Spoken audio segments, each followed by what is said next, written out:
genocide, about all this horrible shit to call me racist. Why? Because I made one stupid, insensitive joke that, by the way, they didn't call his character into question. It literally was just like, he was really good, and my point was... You should call his character into question, by the way. That guy that burned himself alive was a piece of shit, so, I mean, he was a bad person, too.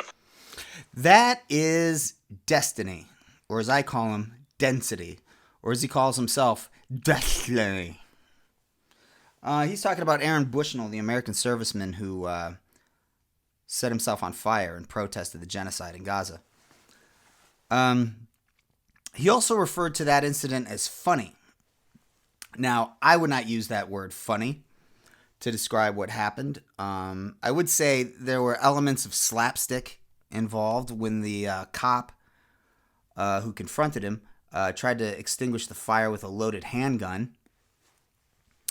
Is that really funny? Is when that one cop got into a gunfight with a falling acorn. That was pretty funny. But even in that circumstance, someone could have got killed.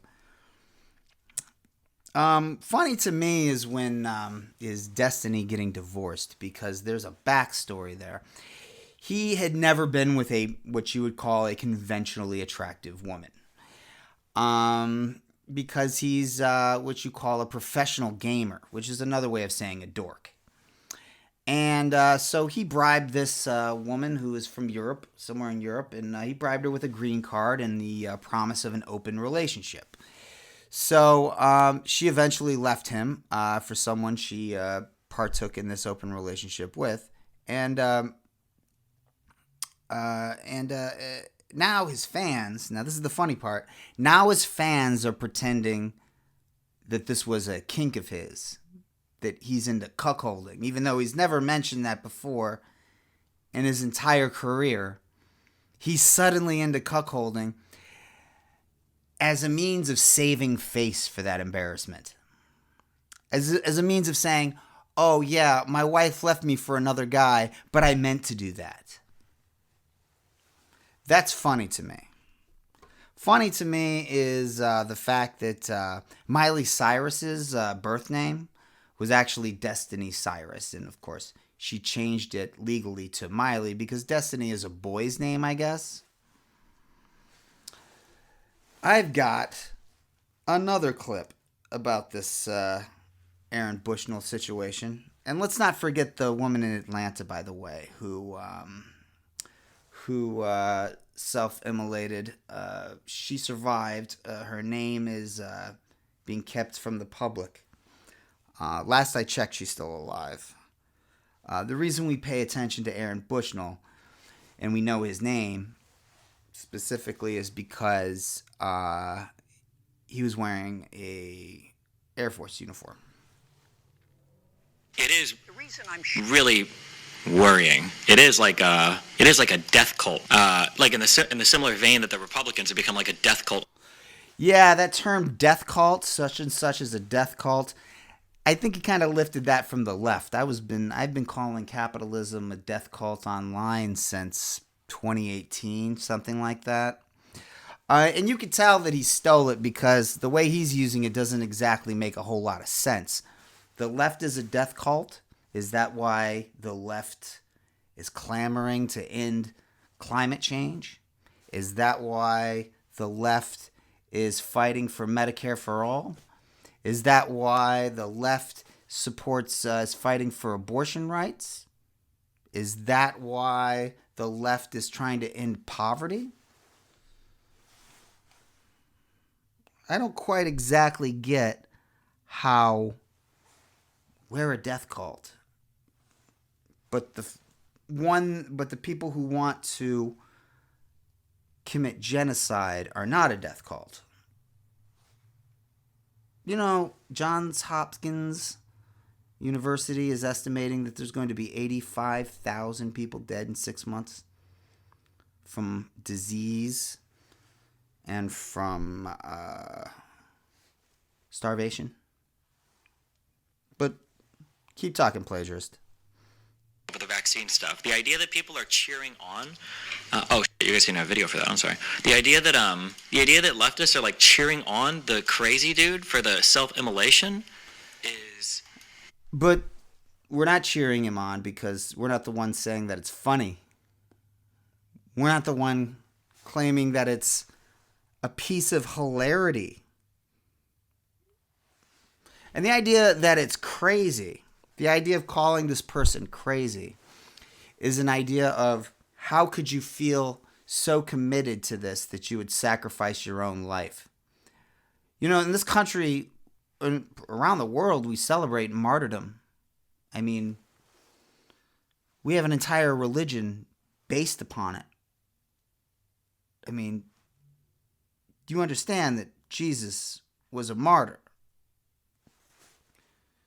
You understand that we put up statues of soldiers, many of whom die for nothing because, frankly, until Aaron Bushnell, no one in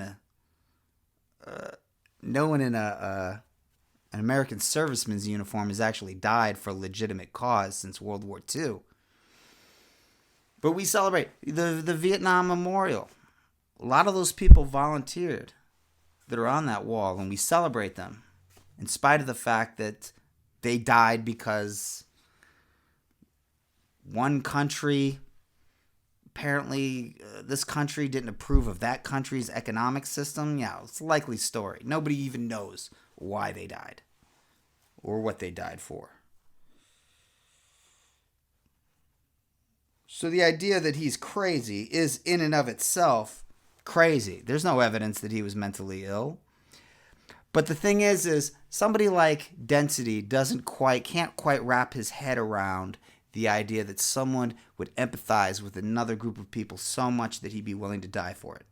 He can't wrap his head around the idea of people caring for other people.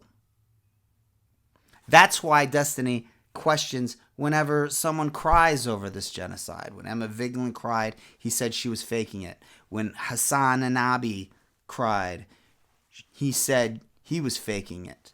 When Joyanne Reid, same thing. Joyanne Reid cried on MSNBC. Fake. The idea, he cannot wrap his head around the idea that anyone genuinely has empathy for anyone else. And this is the mark of a sociopath. Sociopaths understand that they do not have empathy for others.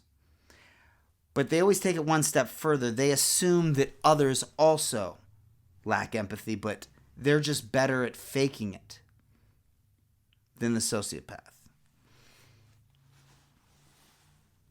Insane, is unhinged. Like, the guy was clearly unwell, and if he wasn't mentally unwell, then he was just a fucking moron. Like, they're also greenlighting terrorist attacks on Twitter. You can't protest peacefully, you can't boycott, you can't hunger strike, you can't hijack planes, you can't block traffic, you can't throw Molotovs, you can't self-immolate, you can't heckle politicians, you can't march, you can't write, you can't dissent, just can't be. Well, none of that stuff sounds like terrorism there, Destiny, but what's really funny is he forgot to add on that list, you can't vote, because Destiny doesn't believe in the right to vote. He defended George W. Bush's suppression of the vote in Florida in 2000. He defends Citizens United. He defends the Electoral College. Destiny does not actually believe in an actual democracy. And by democracy, I mean one man, one vote, which is what a democracy is. That's it. They're also getting tarred and feathered hard in the replies. No one agrees with them. The guy with the 15,000 likes on his tweet? Okay. Listen, as a quick thing, these people deserve to be bullied, okay? You should not encourage people to... Okay, then. These people deserve to be bullied? That would include me, dude. I deserve to be bullied. So when are you coming? I welcome it. Bring it on. Bully me, Density. Bully me. First, you're going to have to unblock me, though, sweetie.